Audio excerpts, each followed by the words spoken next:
Vedashree class में आपका स्वागत है।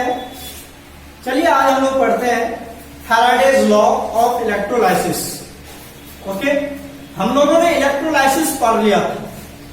इलेक्ट्रोलाइसिस पढ़ा था हम लोगों ने इनर्ट इलेक्ट्रोड की मदद से, और दूसरा पढ़ा था रिएक्टिव इलेक्ट्रोड की मदद से। इनर्ट इलेक्ट्रोड में हम लोग यूज करते थे प्लेटिनम का रॉड या ग्रेफाइट का रॉड। ओके, और रिएक्टिव इलेक्ट्रोड में यूज करते थे हम लोग जो भी हमारा सॉल्यूशन होता था, सॉल्ट का सॉल्यूशन होता था, इलेक्ट्रोलाइट्स होता था, उसमें जो मेटल होता था उसी का एनोड रॉड बनाते थे हम लोग, और उसको क्या कहते थे हम लोग? Reactive electrode. तो ये इलेक्ट्रोलाइसिस हमने पढ़ चुका है। आप प्रीवियस लेक्चर को वॉच करो, देखो, समझ में आ जाएगा आपको। ओके, अभी हम लोग पढ़ते हैं Faraday's law of electrolysis. Faraday's law of electrolysis कहता है कि अगर आप इलेक्ट्रोलाइसिस करते हो तो कैथोड पर कितना अमाउंट डिपॉजिट होगा, राइट? अगर आप इतने समय के लिए चार्ज को फ्लो करते हो तो कितना अमाउंट ऑफ कैटायन डिपॉजिट होगा कैथोड पर।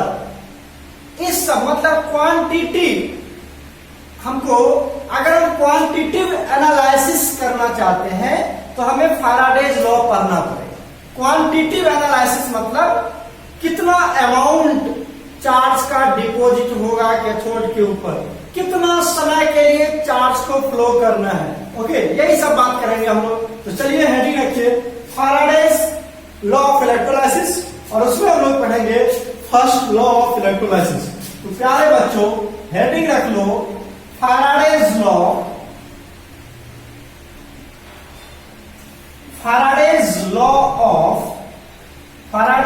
Of electrolysis. Faraday's law of electrolysis very very important है।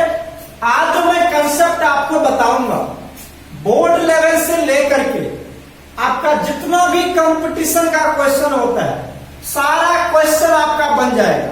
I promise. आज जो कंसेप्ट मैं बताऊंगा वो वेरी वेरी इंपॉर्टेंट है, और उससे कोई भी लेवल का क्वेश्चन आपका सॉल्व हो जाएगा, चाहे वो इंजीनियरिंग, मेडिकल, कोई भी कंपटीशन का। ओके, तो चलो ध्यान से देखना। इसमें हम लोग पहले पढ़ेंगे फैराडेज फर्स्ट लॉ। कौन सा लॉ पढ़ेंगे हम लोग? फर्स्ट लॉ के बारे में पढ़ेंगे बच्चों। फैराडे ने दो लॉ दिया हुआ है। ओके, टू लॉज है हमारे पास फैराडे का, जिसमें से पहला law very very important, second law का ज्यादा यूज नहीं है। ओके, तो हमें पहला लॉ पे ध्यान देना पड़ेगा। ध्यान से देखो, first law of Faraday. First law of Faraday's. Okay बच्चों, तो चलो फैराडेज इलेक्ट्रोलाइसिस यही तो हम देखने जा रहे हैं। ओके, देखो ध्यान से। फर्स्ट लॉ, पहले तो इसका हम लोग थ्योरी देख लेते हैं, कंसेप्ट देख लेते हैं, थ्योरेटिकल पॉइंट देख लेते हैं। उसने कैसे डिफाइन किया? इसने डिफाइन किया, देखो, the amount of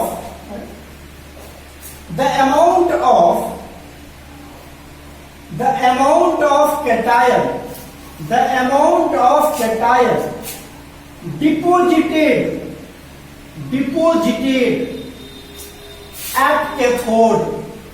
deposited at cathode is directly proportional।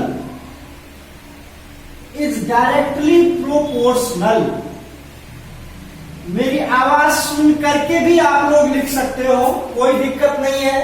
The amount of cation deposited at cathode is directly proportional to the charge flowing through the circuit।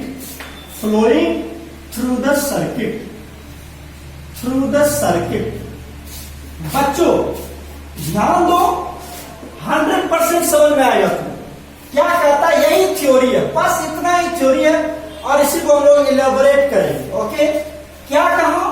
The amount of cation. अच्छा मुझे बताओ, cation जो होता है वो किधर जाता है? कैथोड की तरफ जाता है। हमने बता रखा आपको कैटायन किधर जाएगा? कैथोड की तरफ। कैथोड पर जाकर के कैटायन क्या हो जाता है? या तो डिपोजिट हो जाता है या अगर गैस है तो वहां से लिबरेट हो जाता है, जैसे हाइड्रोजन गैस, ऑक्सीजन गैस, वहां से क्या हो जाएगा, लिबरेट हो जाता था, पढ़ा होगा तुमने। तो कैटायन जो होगा वो कैथोड पर जाएगा और वहां या तो डिपोजिट होगा या लिबरेट होगा। मोस्ट ऑफ द केस में डिपोजिट ही होता है। ओके, तो तुम लिबरेटेड भी लिख सकते हो, कोई दिक्कत नहीं है, डिपोजिटेड और लिबरेटेड। ओके, तुम इतना ही समझो, the amount of cation deposited at cathode, cathode का जो रॉड होगा उस पर कैटायन जाएगा और डिपोजिट हो जाएगा। तो उस कितना डिपोजिट होगा, उसका मास क्या होगा, वो amount is directly proportional to charge flowing through the circuit. उस सर्किट के थ्रू जितना चार्ज फ्लो हो रहा है उस पर डिपेंड करेगा। राइट, आपको हमने फिगर बना के दिखाया होगा, याद करो बच्चों, दिखाया था ना, इस तरह से हमारे पास ये होता था, याद करो। इसमें हमारे पास एक इलेक्ट्रोलाइट्स होता था ना इलेक्ट्रोलाइट्स, ध्यान दो बच्चों, इलेक्ट्रोलाइट्स होता था। राइट, यहां पर हम लोग रॉड इंसर्ट करते थे। ये हमारा क्या होता था, एनोड। कब होता था एनोड, ये क्या होता था हमारा कैथोड। आ रहा समझ में, इसको हम लोग क्या करते थे प्यारे बच्चों, बैटरी से कनेक्ट करते थे ना, जो प्लस वाला से होता था उसी को एनोड करते थे ना। कैटायन किधर मूव करता था, इधर जो भी कैटायन होता था हमारे पास, कैटायन होता था, दूसरा क्या होता था, एनायन। याद है कि नहीं, कैटायन और एनायन। कैटायन मूव करता था कैथोड की तरफ, तो ये कैथोड पर जाके क्या हो जाता था, डिपोजिट हो जाता था। याद है ना, कैथोड पे जाके डिपोजिट हो जाता था। तो कितना डिपोजिट होगा ये डिपेंड करेगा इस बैटरी के थ्रू इलेक्ट्रिसिटी, मतलब इलेक्ट्रिसिटी पे डिपेंड करता है। जितना देर तक तुम इलेक्ट्रिसिटी पास करोगे उतना ज्यादा अमाउंट डिपोजिट होगा। जितना ज्यादा तुम चार्ज फ्लो करोगे, चार्ज का यूनिट होता है कूलम्ब, इलेक्ट्रिसिटी का यूनिट होता है एम्पेयर। ओके, तो जितना तुम 5 कूलम्ब चार्ज फ्लो कर रहे हो, 100 कूलम्ब चार्ज फ्लो कर रहे हो, जितना ज्यादा चार्ज उतना ज्यादा अमाउंट। जितना समय तक तुम फ्लो करोगे, जितना ज्यादा समय फ्लो करोगे, ज्यादा अमाउंट डिपोजिट होगा। बच्चे वाली कहानी होगा कि नहीं, सोचो, तुम ज्यादा देर तक पानी का फ्लो करवा रहे हो तो पानी ज्यादा निकलेगा ना वहां से। तुमने पानी थोड़ा समय के लिए खोला, थोड़ा सा पानी बहेगा वहां से, वही बात है। जितना समय के लिए चार्ज फ्लो होगा उतना अमाउंट क्या होगा, यहाँ पर डिपोजिट होगा। चलो समझ में आ गया होगा। चलिए इसको इरेज करते हैं, फिर हम लोग आगे बढ़ते हैं। ओके, कोई दिक्कत तो नहीं है।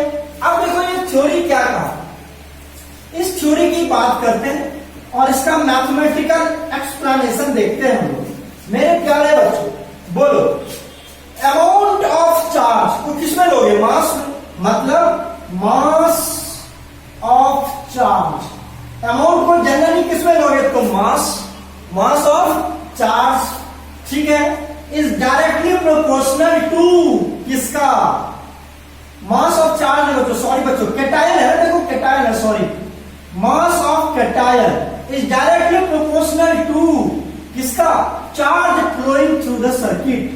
चार्ज किसके डायरेक्टली प्रोपोर्शनल होगा, charge. Mass of cation is directly proportional to the charge flowing through the circuit. Okay, प्यारे बच्चों, mass of cation क्या लिखोगे, m, mass of cation को क्या लिखा m is directly proportional to charge को क्या लिखते तुम लोग बच्चों, q। चार्ज को क्या लिखते हैं हम लोग, q। ओके, अब मुझे बताओ, जब तुम इसको हटाओगे प्यारे बच्चों तो ये बराबर क्या, इक्वल टू लगेगा और एक कांस्टेंट लगेगा, और वो कांस्टेंट क्या होगा हमारा, जेड। क्या होगा वो, जेड। ये हमारा बन गया mathematical expression Faraday's first law का। ओके, मास, कभी कभी यहां पर तुमको डब्ल्यू भी नजर आएगा, डब्ल्यू मतलब डिपोजिटेड। मास को तुम एम से लिखो या डब्ल्यू से लिखो। Okay, wait. ओके, तो वेट बोलो या मास बोलो, बात बराबर है बच्चों।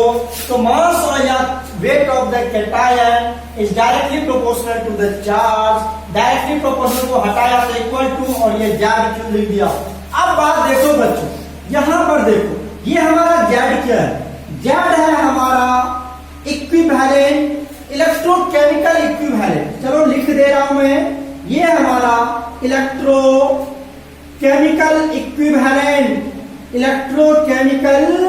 इक्विवेलेंट। ओके बच्चों, चलो इसको शॉर्ट फॉर्म में क्या लिख सकते हो, ECE, इलेक्ट्रोकेमिकल इक्विवेलेंट। ओके, कोई दिक्कत नहीं है। अब जेड क्या है बच्चों, जेड तुम्हारा चार्ज है, जेड क्या है तुम्हारा सॉरी क्यू क्या है तुम्हारा चार्ज, यहां मैं मेंशन कर दे रहा हूं, देखो क्यू जो है बच्चों वो तुम्हारा चार्ज है। किसमें लोगे, कूलम्ब में। किसमें लोगे तुम, कूलम्ब में। कूलम्ब में चार्ज का और भी यूनिट होता है बच्चों, चार्ज का यूनिट होता है फैराडे कूलम्ब। ओके, तो इस तरह से हम किसमें लेंगे अभी चार्ज, कूलम्ब में। कोई दिक्कत नहीं है।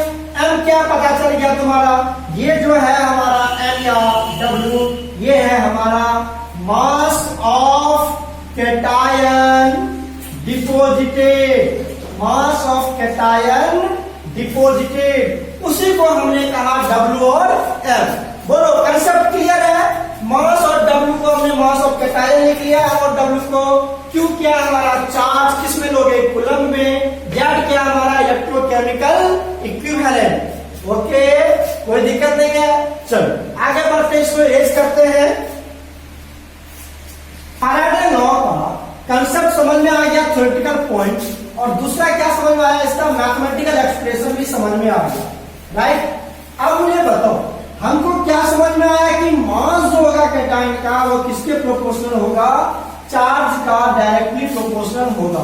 फर्स्ट लॉ हम लोग पढ़ रहे हैं फैराडे का। कौन सा लॉ पढ़ रहे हैं प्यारे बच्चों, फर्स्ट लॉ ऑफ फैराडे पढ़ रहे हैं, फर्स्ट लॉ। ओके, चलो अब देखो प्यारे बच्चों, यहां से आपने क्या देखा, mass deposited equal to Z into Q, और ये क्यू किसमें लोगे, कूलम्ब में। क्यू किसमें लोगे, कूलम्ब में, right.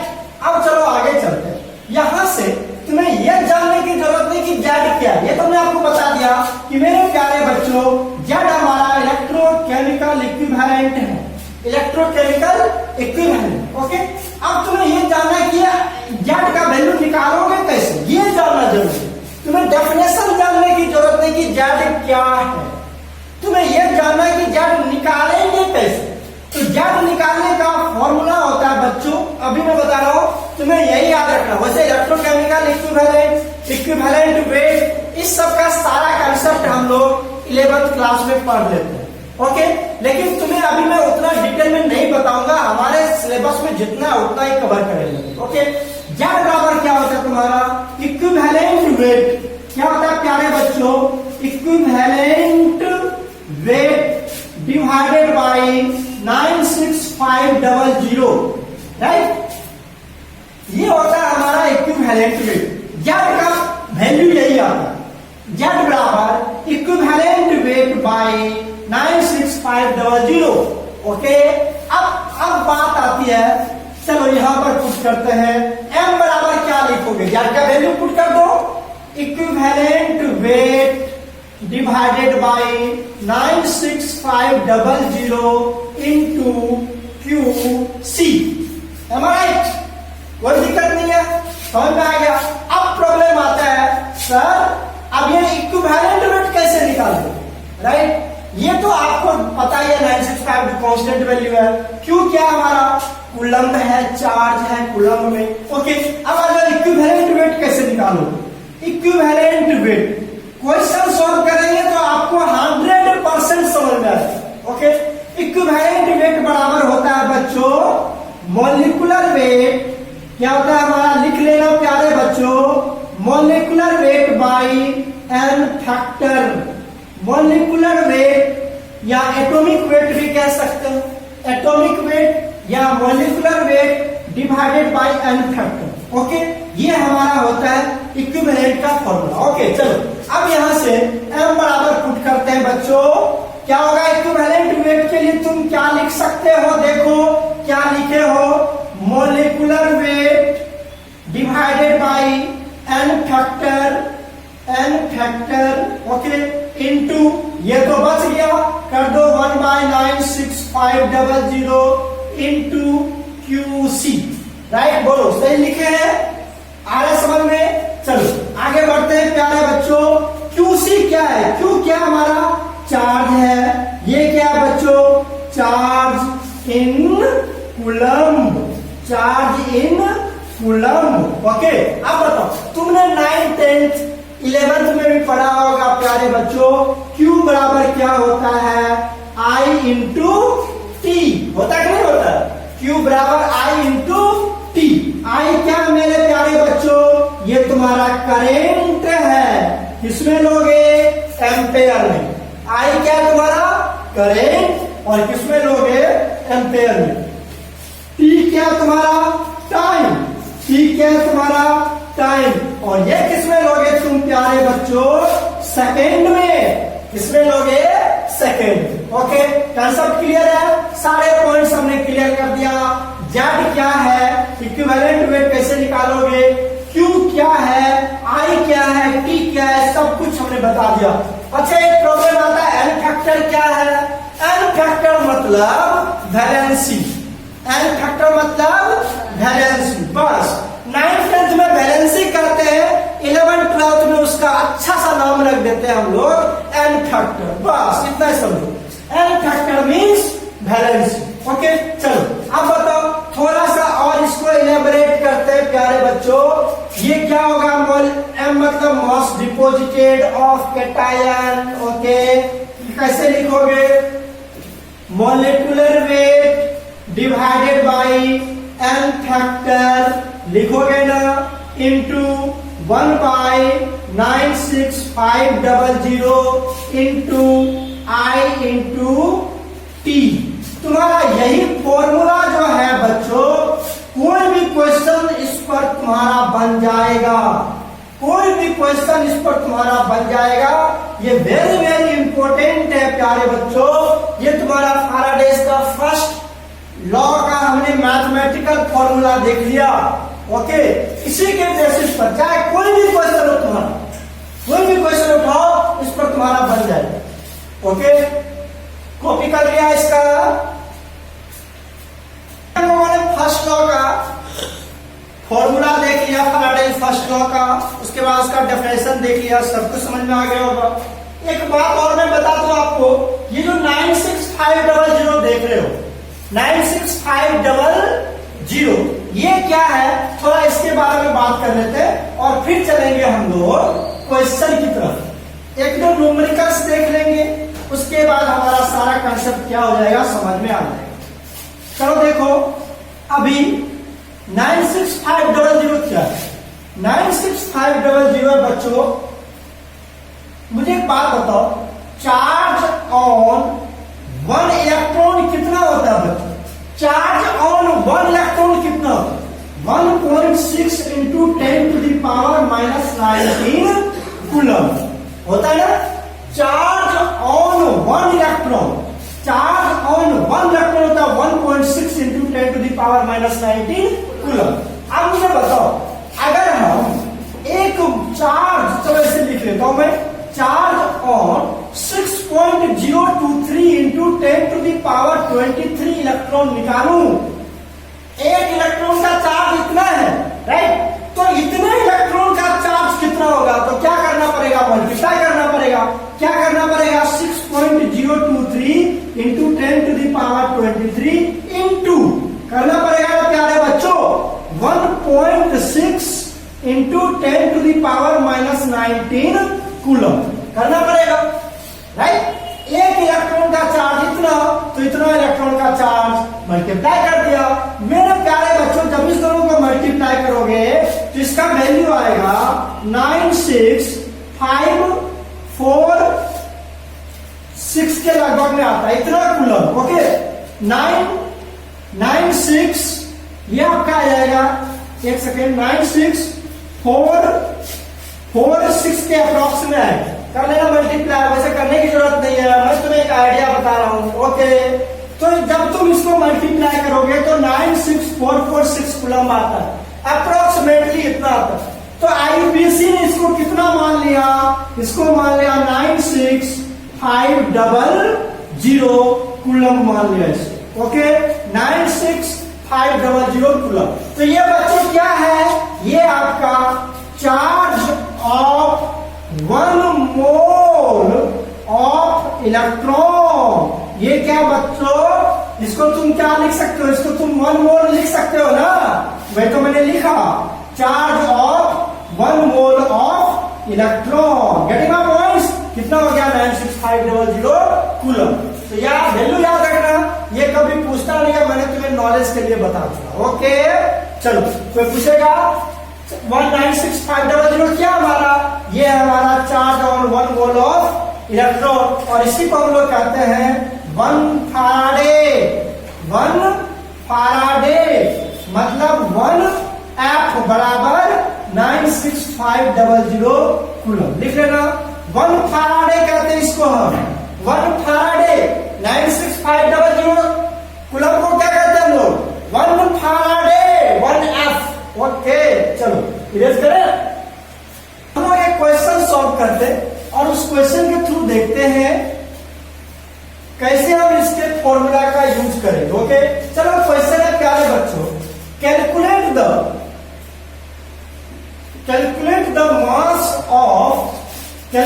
mass of copper deposited, calculate the mass of copper deposited, okay, calculate the mass of copper deposited at cathode। अब तुम्हें ये खुद समझना है कि कैथोड पर डिपोजिट होगा, कैथोड पर तुम्हें दिया हुआ भी रह सकता है, नहीं भी दिया रह सकता। Okay, calculate the mass of copper deposited at cathode when कुछ ले लो तुम, अपना वैल्यू अपने मन से क्वेश्चन दे रहा हो, तुम टेक्स्ट बुक उल्टाना, वहां से तुम्हारा क्वेश्चन मिल जाएगा। Okay, 10 ampere of current, 10 ampere of current is flowing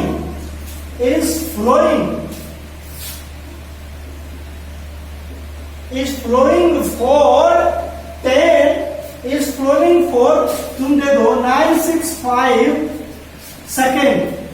कितना सेकेंड के लिए फ्लो होता है, points. Calculate the mass of copper deposited, copper का मास निकालना बच्चों, मास ऑफ कॉपर, देख लो यहां अंडरलाइन कर रहा हूं मैं।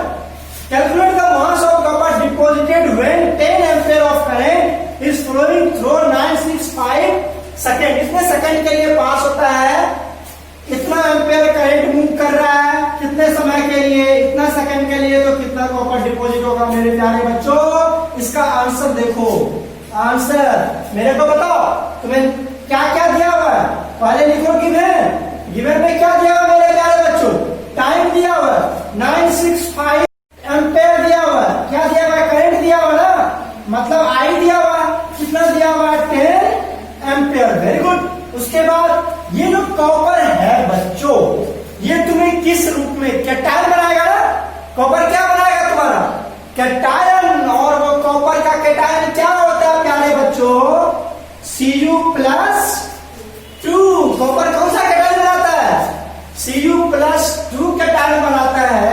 तो पूछ रहा है कितना मास डिपोजिट होगा, इसका क्या निकालना है, इसका क्या निकालना है, मास कितना डिपोजिट होगा, यही तो निकालना है।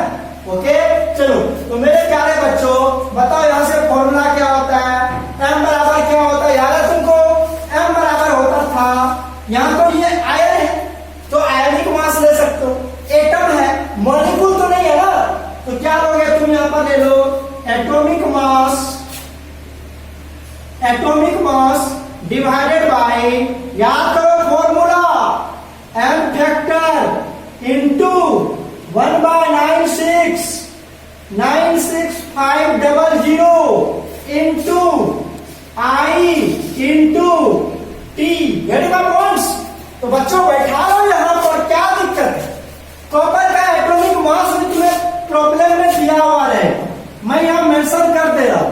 कॉपर का जो एटॉमिक मास होता है बच्चों 63.5 ग्राम होता है, 63.5 ग्राम।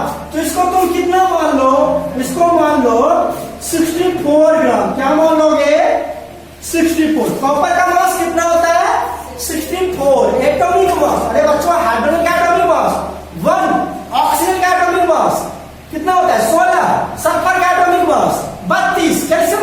मास 40। उसी तरह से कॉपर का एटॉमिक मास कितना होता है 64 ग्राम। तो बताओ मेरे प्यारे बच्चों, बना सकते हो? क्वेश्चन इरेज करूं? गिवन में तो मैंने लिख ही चुका हूं जो दिया हुआ है। चलो ऊपर सॉल्व करते हैं स्पेस कम होने की वजह से। ओके देखो बच्चों, फॉर्मूला में फिट कर लो, बैठा लो, यहां से पुट कर लो वैल्यू। एटॉमिक मास कितना दिया हुआ है 64, यहां से मुझे निकालना है m। एटॉमिक मास कितना दिया हुआ है 64। मेरे प्यारे बच्चों एन फैक्टर कितना आएगा? एन फैक्टर वैलेंसी मतलब जितना इलेक्ट्रॉन उसने लूज किया है। कितना इलेक्ट्रॉन लूज किया बच्चों? 2। जो चार्ज होगा ना बच्चों उसी को वैलेंसी कहेंगे। हाँ माइंड में बैठा लो, जो चार्ज होगा कैटायन पर वही उसका वैलेंसी। जैसे तुमने दे दिया Ag+, बोलो इसका वैलेंसी कितना 1। तुम्हें दे दिया Zn+2, इसका वैलेंसी या एन फैक्टर कितना होगा बोलो 2। जो इस पे चार्ज होगा ना बच्चों वही उसका एन फैक्टर होगा, वही उसका वैलेंसी होगा। ओके चलो आगे बढ़ते हैं हम लोग।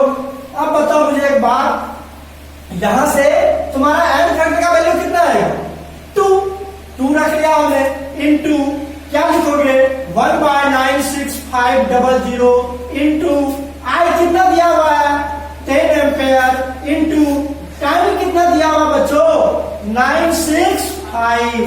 देखो आई भी एम्पेयर में दिया हुआ है, कोई बदलने की जरूरत नहीं है। ये भी सेकंड में दिया हुआ है, चेंज करने की कोई जरूरत नहीं है। मेरे प्यारे बच्चों हो तो गया अगेन फिनिश। ये और ये क्या कटा कि नहीं 100 टाइम्स में? ये जीरो कटा कि नहीं? बोलो कटा ना। अब मुझे बताओ ये कटेगा कि नहीं 32? बोलो 32/10 कितना हो गया 3.2 ग्राम। Getting the points? यही तुम्हें मास निकालना था, आ गया ना?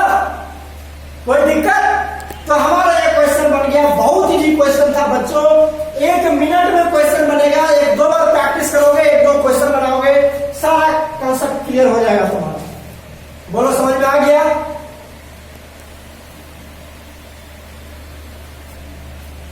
चलो बच्चों ये तो समझ में आ चुका होगा अच्छे से।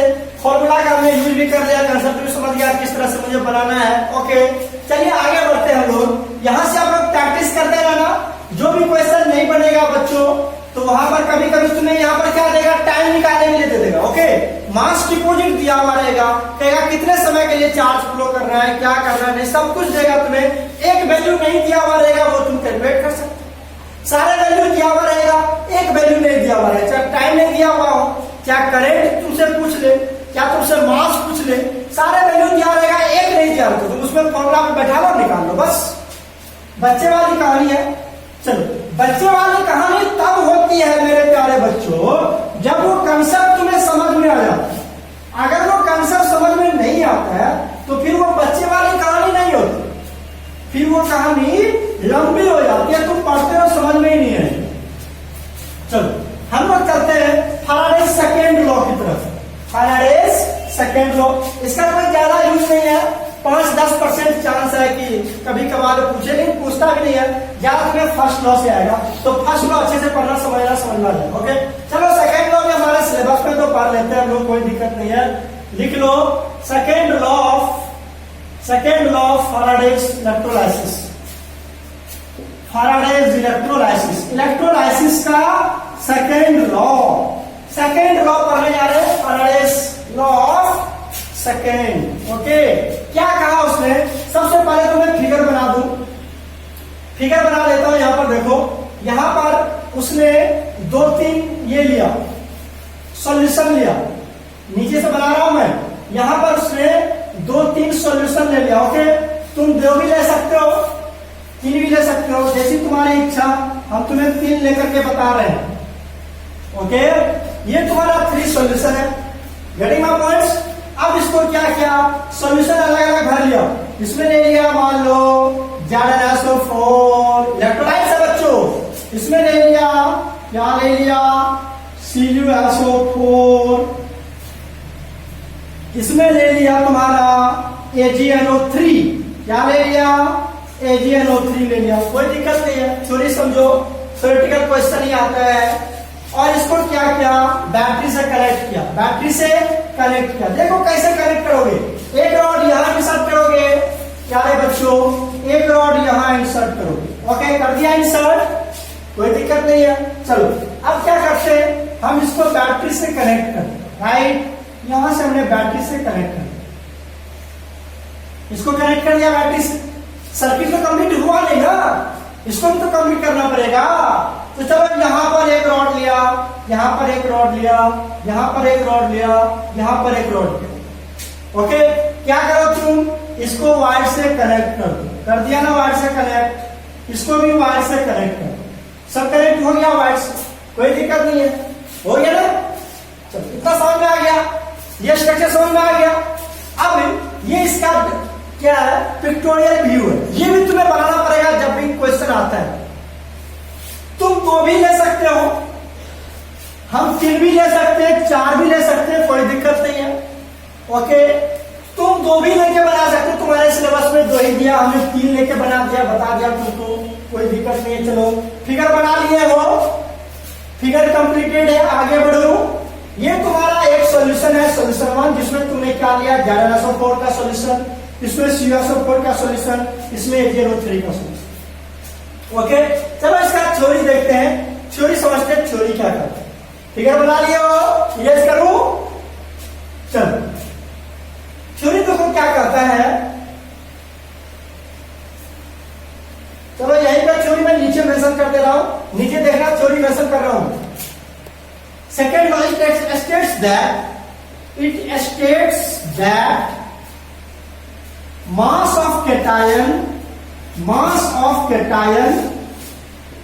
of cation deposited at cathode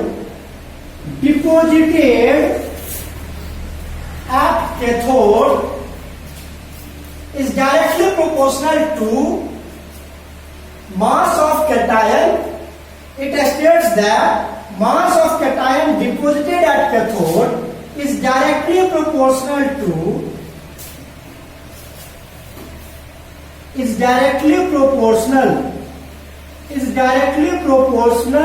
to their electrochemical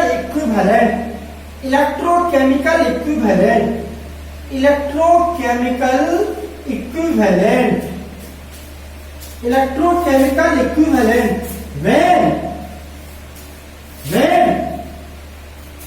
the various solution, ऐसे लिखे ना, 2 or more than 2 solution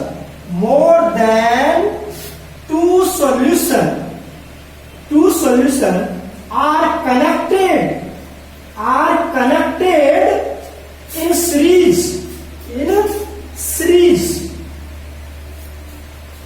बस क्या कहा उसने, it states that mass of cation deposited at cathode is directly proportional to the electrochemical equivalent.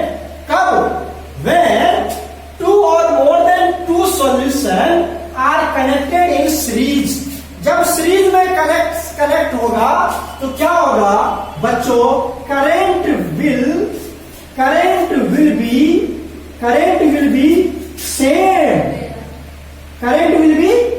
Same होगा ना, current will be same.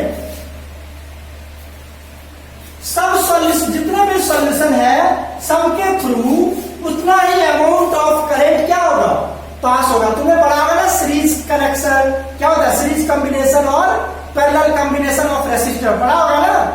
तो सीरीज में क्या होता था बच्चों, करंट सब के थ्रू कितना ज्यादा था, सेम ही ज्यादा था ना, ज्यादा था कि नहीं। जितना भी अगर तुम्हारा सीरीज कॉम्बिनेशन ऑफ रेसिस्टर है, तो अगर तुम एक रेसिस्टर के थ्रू 5 एम्पीयर करंट जा रहा है, तो दूसरे के पास भी कितना जाएगा, 5 ही जाएगा, तीसरे के पास भी 5 जाएगा। मतलब करंट क्या होगा, fix amount of current pass करेगा। ओके, ये तुम्हारा इसका थ्योरी है। गेटिंग माय पॉइंट्स, थ्योरी समझ में आया। यहां पर इलेक्ट्रोकेमिकल इक्विवेलेंट के बराबर हो जाता है। मास जो होगा बच्चों इलेक्ट्रोकेमिकल इक्विवेलेंट के बराबर होगा। इलेक्ट्रोकेमिकल इक्विवेलेंट ECE, याद है तुम्हें, ECE। ओके, उसके बराबर हो जाएगा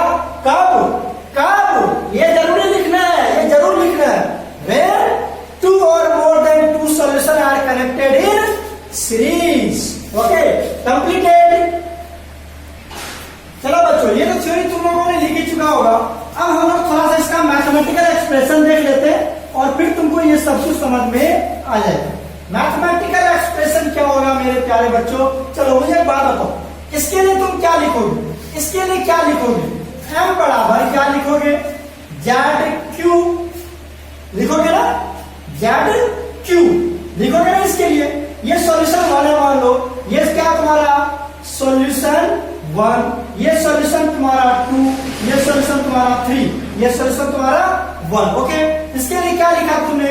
M1 equal to Z1, Q तो बराबर होगा सब में, चार्ज और मतलब करंट तो सब में बराबर जाएगा ना, तो Q तो कांस्टेंट ही रहेगा सब में, इसमें भी उतना ही रहेगा, इसमें भी उतना, इसमें भी उतना। बताओ इसके लिए तुमने क्या लिखा? M1 equal to Z1 Q। इसके लिए क्या लिखोगे तुम? M2 equal to Z2 Q लिखोगे ना। और इसके लिए क्या लिखोगे तुम प्यारे बच्चों? M3 equal to Z3 Q। ये M3 क्या है? M क्या है प्यारे बच्चों? मास डिपॉजिटेड, मास डिपॉजिटेड। Z क्या हमारा? Electrochemical equivalent. अब मुझे बताओ, यहां से तुम ये लिख सकते हो क्या? M1 by M2 by M3 क्या लिखोगे तुम? Z1Q divided by Z2Q divided by Z3Q। Q क्या आ जाएगा तुम्हारा? कैंसिल। मतलब यहां से क्या आ गया तुम्हारे पास? M1 बराबर Z1, M2 बराबर Z2, M3 बराबर Z3 आएगा ना। Mass of cation is directly proportional to electrochemical equivalent. Right, कोई दिक्कत नहीं है। एक बात और बताओ मेरे प्यारे बच्चों, एक बात और ध्यान से देखो, जो तुम्हारा इलेक्ट्रोकेमिकल इक्विवेलेंट होता है, अभी तो मैंने तुम्हें बताया था, क्या बताया था याद करो? जो तुम्हारा Z होता था वो क्या लिखते थे तुम? Electrochemical equivalent, sorry equivalent weight by 96500 लिखते थे ना। तो यहां पर ये देखो, ये तो कांस्टेंट ही आएगा। अगर तुम Z1 लोगे तो यहां पर क्या होगा? E1, ये तो कांस्टेंट ही आएगा। Z2 के लिए तुम क्या लिखोगे? इक्विवेलेंट वेट किसका? 2 डिवाइडेड बाई 96500। तो 96500 96500 सब में तो कांस्टेंट ही आएगा। तो मतलब Z1 बराबर EQ1, Z2 बराबर EQ2। मतलब यहां से तुम लिख सकते हो, अगर मैं इक्विवेलेंट वेट को E लिख दूं तो E1, इलेक्ट्रोकेमिकल वेट को क्या लिख दूं? E2 लिख दूं, तो क्या तुम लिख सकते हो? यहां से E1 बराबर E2 बराबर E3 लिख सकते हो कि नहीं लिख सकते हो? बोलो। यही तुम्हारा क्या था? Second law. ये देखो सॉल्यूशन 1, ये तुम्हारा सेकेंड 2। Getting my points? ये तुम्हारा हो गया M1 इक्वल टू जो मास ऑफ कैटायन डिपॉजिटेड होगा वो इलेक्ट्रोकेमिकल इक्विवेलेंट के बराबर होगा। और इलेक्ट्रोकेमिकल इक्विवेलेंट किसके बराबर होगा? इक्विवेलेंट वेट के बराबर होगा। ये हमारा इलेक्ट्रोकेमिकल इक्विवेलेंट है, ये हमारा क्या है? इक्विवेलेंट वेट है बच्चे। तो ये बराबर हुआ कि नहीं? देखो यहां पर मैंने बताया आपको। तुम यहां से बताओ मेरे प्यारे बच्चों, Z3 बराबर क्या लिख सकते हो? Equivalent weight divided bye 96500। इसको 3 माने हो तो इसके लिए क्या लिख दो? 3। इसके लिए तुम क्या ले लोगे? E3 ले लो। तो Z3 बराबर E3 नहीं हो गया क्या? ये तो सब में कांस्टेंट ही आ रहा है, तो सबको डिवाइड करो तो 96500 96500 96500 सब क्या हो जाएगा? कैंसिल हो जाएगा। तो ये हमारा फॉर्मूला बन गया M1 equal to Z1 equal to E1, M2 equal to Z2। ये डिवाइडेड नहीं है बच्चों, ये डिवाइड में नहीं है, ये डिवाइड मत करना इसको। ओके चलो, ये हमारा हो गया M1 equal to Z1 equal to E1। ये हमारा सेकेंड लॉ था। ओके, तो आज यहीं तक रखते हैं, फिर हम लोग आगे पढ़ेंगे। इसके बेसिस पर भी एक क्वेश्चन देखेंगे, सॉल्व करेंगे। तब तक इसको पढ़ते रहो, रिवाइज करते रहो अच्छे से। Okay, bye, take care.